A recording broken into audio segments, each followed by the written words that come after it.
Imagina vivir en un lugar donde la justicia es manipulada por las sombras, donde la verdad se distorsiona y un hombre se convierte en santo sin serlo. En 1938, Tijuana, una ciudad marcada por el crimen y la desesperación, fue testigo de un asesinato brutal.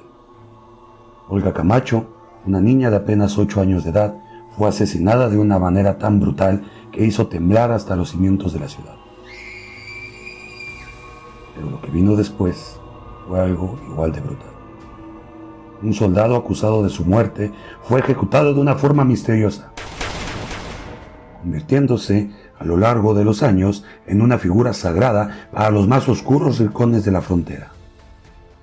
Hoy viajaremos al pasado, donde las fronteras entre la injusticia y la leyenda se desvanecen, y un hombre conocido como Juan Soldado se convirtió en un santo. Pero, ¿quién fue realmente Juan Soldado?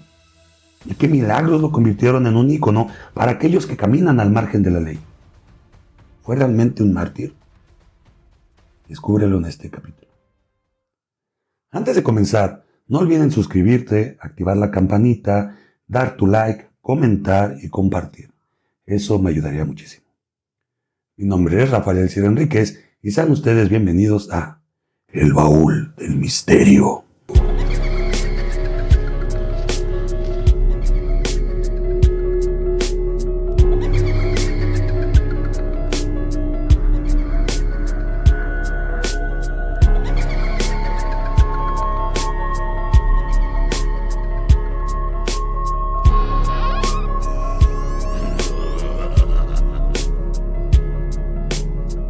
La historia de Juan Soldado.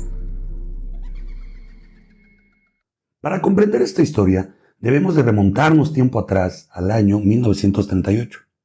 Apenas habían pasado unos días desde el violento cierre de los casinos en Tijuana, una medida que afectó gravemente a los trabajadores de la zona, quienes, de la noche a la mañana, se vieron sin empleo. Este cierre, ordenado por el gobierno de Cárdenas, había dejado a cientos de familias sin sustento, lo que desató una serie de protestas y disturbios. Los trabajadores exigieron indemnizaciones justas, pero ante la negativa de sus empleadores y bajo la mirada atenta de algunos políticos locales y el secretario de Gobernación, se desató un movimiento clandestino que buscó reinstalar los juegos de azar. Primero el silencio y después un total descaro. El gobierno mexicano, al enterarse de esta situación, no tardó en intervenir y anuló el permiso a los trabajadores, expropiando el casino Agua Caliente para convertirlo en un centro escolar en 1937. Este revés fue detonante de lo que algunos llamarían la huelga de los sentados.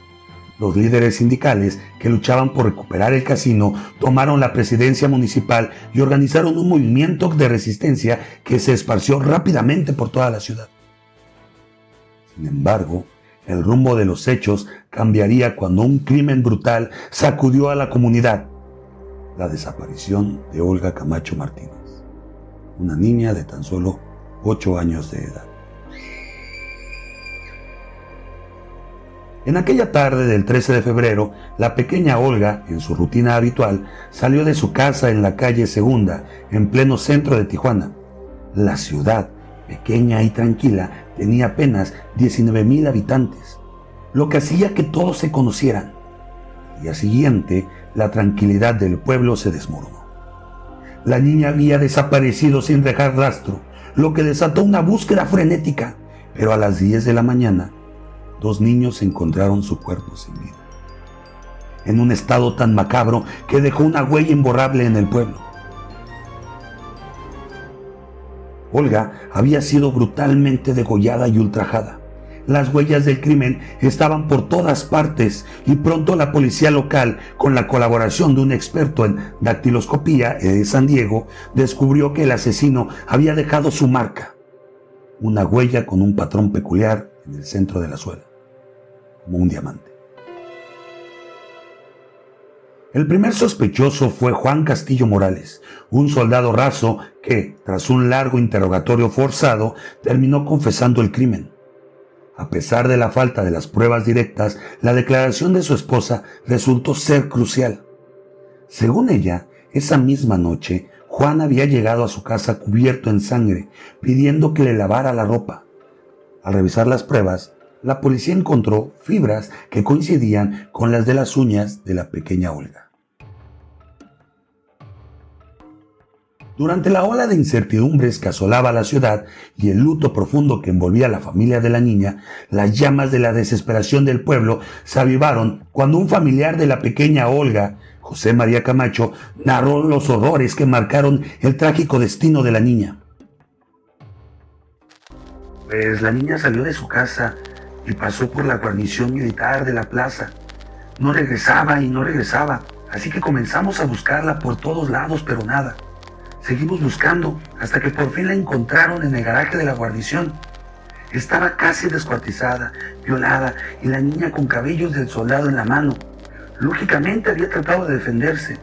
Dimos aviso a la policía y todo, pero entonces estaba el general Contreras, jefe de la guarnición. Le achacaban el crimen a un capitán. ¡Mentira! Fue él, fue Juan Soldado. Inclusive llegó a su casa todo ensangrentado y su esposa fue quien lo vio. Se levantó el pueblo indignado, todos se alzaron en armas, se quemó el palacio de gobierno y la comandancia de la policía en protesta porque el general andaba indeciso. A Juan Soldado ya lo habían agarrado, pero no sabían si él tenía la culpa. Por cierto, en una ocasión me encontré al que trabajaba en la comandancia de la policía, era cabo, y él me dijo: fíjate, Chema, que este hombre Juan Soldado yo lo tuve en la comandancia y me confesó que él había sido, que estimaba mucho a la niña, sabiendo que vivía a media cuadra de la plaza. Me confesó todo, que él la había matado y que por el efecto de la marihuana había hecho eso. Así que estaba drogado cuando mató a la niña. Después le achacaron el crimen a un capitán, pero puras mentiras. La noticia corrió como un incendio. En cuestión de horas, el pueblo entero se alzó en contra de la autoridad. La indignación fue tal que se desataron disturbios. La policía y la oficina del gobierno de la ciudad fueron incendiadas por una turba furiosa. Los residentes, decididos a hacer justicia por sus propios medios, exigían que el soldado fuera entregado para ser linchado. Pero la situación se complicó cuando las autoridades locales alegaron que el crimen estaba fuera de su jurisdicción, ya que Juan Castillo era un militar. Así que la justicia pasó a manos de la autoridad militar bajo el mando del general Contreras, quien, tras examinar las pruebas presentadas, optó por un juicio sumario. El tribunal militar no tardó en sentenciar a muerte a Juan Castillo Morales. Sin embargo, en un giro oscuro, el gobierno optó por aplicar lo que se conoció como la ley fuga, una práctica clandestina y letal que, aunque no reconocida oficialmente, se utilizaba como forma de ejecución extrajudicial. Posteriormente, se hizo público el fusilamiento de Juan Soldado para calmar la tensión de la ciudad. La escena en el cementerio fue un espectáculo sombrío, una ejecución que quedaría grabada en la memoria colectiva de Tijuana. La escena del cementerio fue un espectáculo sombrío, una ejecución que quedaría grabada en la memoria colectiva de Tijuana y que, con el paso de los años, se transformaría en una leyenda. 2 pelotones de fusilamiento, cada uno compuesto por 7 soldados armados con rifles de alto calibre, se encontraban posicionados estratégicamente a lo largo de la pendiente, cerca del fondo del Campo Santo. En un fusilamiento común, solo se necesitaba un pelotón. Sin embargo, en este caso, el prisionero iba a correr, y los comandantes no deseaban dejar nada al azar. Había que asegurarse de que si el soldado intentaba escapar, la justicia no se escapara con él. Los hombres del ejército empujaron al soldado. Su rostro mojado de sudor y lágrimas, cada paso que daba hacia su destino era más pesado que el anterior. Con las manos atadas y su mente colapsada, Juan Castillo Morales sentía cómo su cuerpo se estremecía ante el futuro que lo esperaba. Los soldados lo arrastraron por los brazos, su figura encorvada, casi derrotada, hacia la ladera del cementerio, lejos de las miradas del pueblo, como si el silencio del lugar fuera más fuerte que los gritos de los presentes. ¡Corre!, ordenó uno de los oficiales con tono firme, y la voz de la condena retumbó en el aire. Juan Castillo, quien conocía la cruel realidad de su situación, vaciló un momento. Sabía lo que lo esperaba. Un último impulso, con la esperanza errónea de que tal vez lograría escapar, saltó hacia adelante como un ciervo acorralado. Sus piernas temblaban con cada movimiento y sus ojos reflejaban desesperación absoluta. Pero en ese preciso momento, cuando el soldado trataba de escapar de las balas y la muerte, un niño de tan solo 11 años apareció en el sendero. El pequeño, que llevaba un carrito con 2 botes llenos de desperdicio para cerdos, cortaba camino por el cementerio como lo hacía siempre. La visión del niño sorprendió a Castillo, quien alzó sus brazos y gritó desesperadamente: «¡No sigas! ¡Detente! ¡Aléjate!». El niño, sobresaltado por la escena que no comprendía, dejó el carrito y huyó de la escena.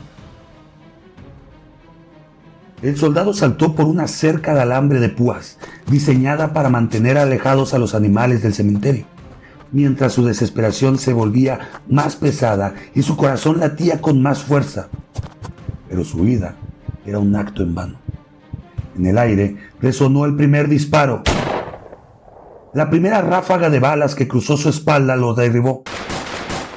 Cayó de rodillas, su cuerpo tembloroso, quebrado por el dolor, pero su voluntad de sobrevivir lo impulsó a levantarse, tambaleando y arrastrándose por el cementerio con un esfuerzo sobrehumano. Otros 15 metros, y su desesperación lo llevó a cruzar una segunda barrera de alambre, pidiendo piedad con una voz que no lograba esconder su terror. A cada paso, la vida de Juan Castillo se desvanecía rápidamente. El soldado, ahora más cerca de la muerte que de la libertad, se alzó una vez más, suplicando por su vida, mientras el sonido de los disparos llenaban el aire. La segunda ráfaga le alcanzó, cayendo de cara al suelo, su cuerpo inerte por un segundo, pero su agonía no terminó ahí. Con la boca entreabierta y los ojos fijos en el vacío, Juan intentó levantarse una última vez. Un último esfuerzo por escapar. Pero no tuvo suerte. En ese instante, la tercera ráfaga de balas lo alcanzó, destruyendo cualquier atisbo de vida que quedaba en su ser.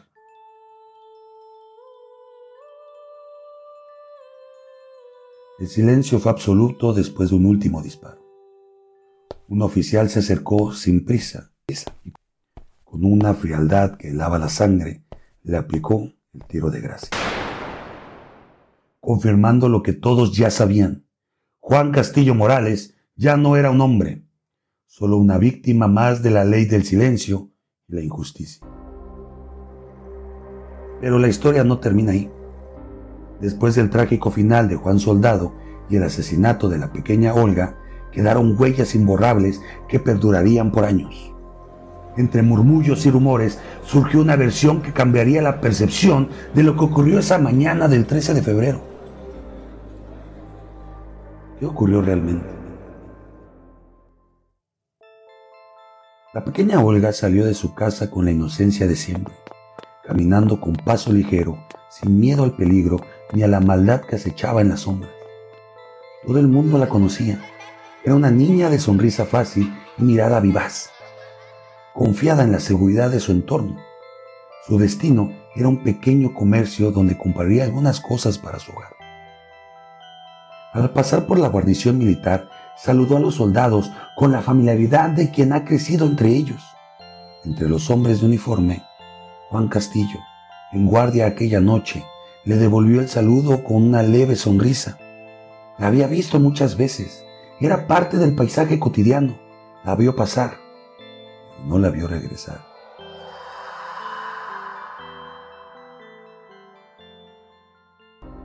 Por un momento, una sensación incómoda se instaló en su pecho. ¿Por qué tardaba? ¿Dónde estaba? Pero antes de que pudiera profundizar en el pensamiento, un capitán cruzó frente a él. Castillo enderezó la espalda y, como dictaba la disciplina militar, llevó la mano hacia la frente en un saludo rígido. La inquietud quedó enterrada en la rutina del deber.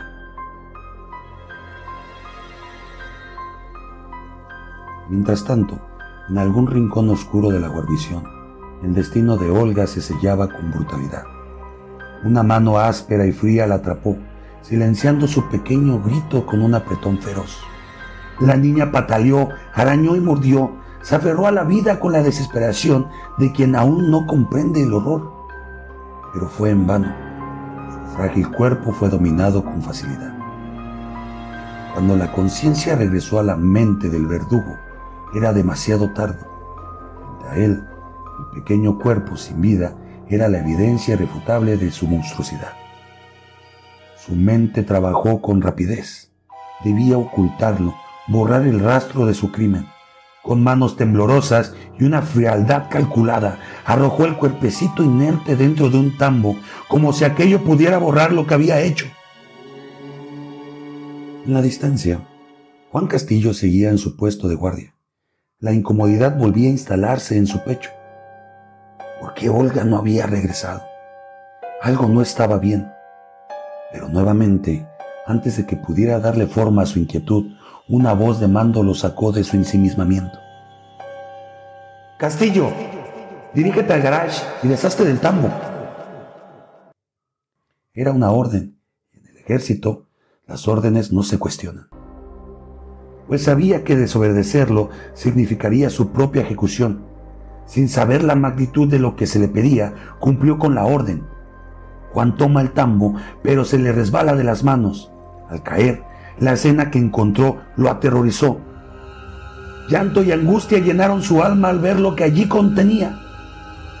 Juan, atormentado, con tan solo 23 años, salió corriendo hacia su único refugio, su hogar. Tal vez por el trauma de lo vivido, nunca le reveló a su esposa la verdad de lo que sucedió. Tal vez temió involucrarla, incapaz de compartir el peso de su terrible descubrimiento. Lo que ocurrió después parecía una trama cuidadosamente orquestada, una cortina de humo que desviaría la atención de los verdaderos problemas que aquejaban a esa comunidad.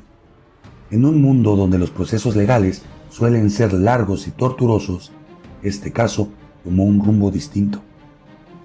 El tiempo se comprimió de manera brutal, impulsado por la furia del pueblo. Se necesitaba un culpable y Juan Soldado fue el elegido. No importaban las pruebas ni los hechos, solo importaba calmar la indignación antes de que la ciudad se desbordara en un caos incontrolable. El juicio fue una farsa, un espectáculo diseñado para no buscar la verdad, sino para ofrecer un sacrificio. Juan Castillo Morales fue un chivo expiatorio, el hombre sobre cuyos hombros se descargaron todas las culpas. Su condena no fue un acto de justicia, sino una maniobra de conveniencia política. La verdad, aquella noche fatídica, se desvaneció en la oscuridad. Los registros fueron eliminados, cualquier evidencia desapareció y la atención del pueblo se centró exclusivamente en el fusilamiento. No hubo tiempo para preguntas ni para dudas, solo una bala y un cuerpo que cayó inerte al suelo. Pero el destino, caprichoso y cruel, tenía otros planes para Juan Soldado. Lo que comenzó como una ejecución terminó convirtiéndose en el nacimiento de una leyenda. Su tumba, en el Panteón Municipal Puerta Blanca, pronto se convirtió en un lugar de extrañas historias. Se decía que al arrojar piedras sobre su sepultura ocurrían milagros. Al principio eran solo susurros de la gente, pero los rumores crecieron y con ellos la devoción. Pronto los hombres y mujeres desesperados comenzaron a llegar, dejando exvotos, rezos, cartas de agradecimiento por favores concedidos. Su tumba se transformó en un santuario para los olvidados, los perseguidos y los que buscaban una salida de donde no la había. En especial, aquellos que anhelaban cruzar la frontera hacia Estados Unidos. Los migrantes y traficantes de personas encontraron en Juan Soldado un protector, una figura a la que aferrarse en medio de incertidumbre. Así nació su culto, alimentado por la desesperación y la necesidad de creer en algo o en alguien.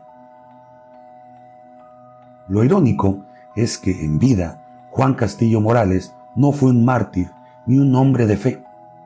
No había nada sagrado en su existencia. Era solo un soldado común atrapado en la maquinaria de un sistema que necesitaba una víctima propiciatoria. Pero la muerte, con su halo de misterio y manipulación, lo convirtió en algo más. Un símbolo, una leyenda, un santo de la frontera. El pueblo lo inmortalizó y con el tiempo su imagen fue moldeada según la fe de sus creyentes. En el panteón, la figura que hoy veneran no es la del hombre que una vez fue. En su lugar se erige la representación de un soldado sosteniendo a un Cristo crucificado, como si su destino estuviera marcado por el sacrificio divino. Pero la realidad es mucho más oscura, más turbia y más difícil de digerir. Mientras tanto, en un rincón olvidado del mismo cementerio, yace la verdadera víctima, Olga Camacho. La niña, cuyo nombre fue eclipsado por el mito, su tumba conocida como la tumba olvidada, no recibe flores ni plegarias. No hay milagros en su nombre, solo el cruel silencio del abandono. Años después, en una entrevista, su tío José María Camacho habló con amargura sobre aquellos días de pesadilla.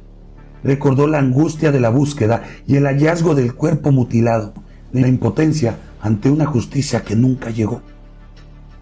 Todo fue mentira, dijo con la voz cargada de rabia. A él lo hicieron culpable porque necesitaban un chivo expiatorio para calmar a la gente.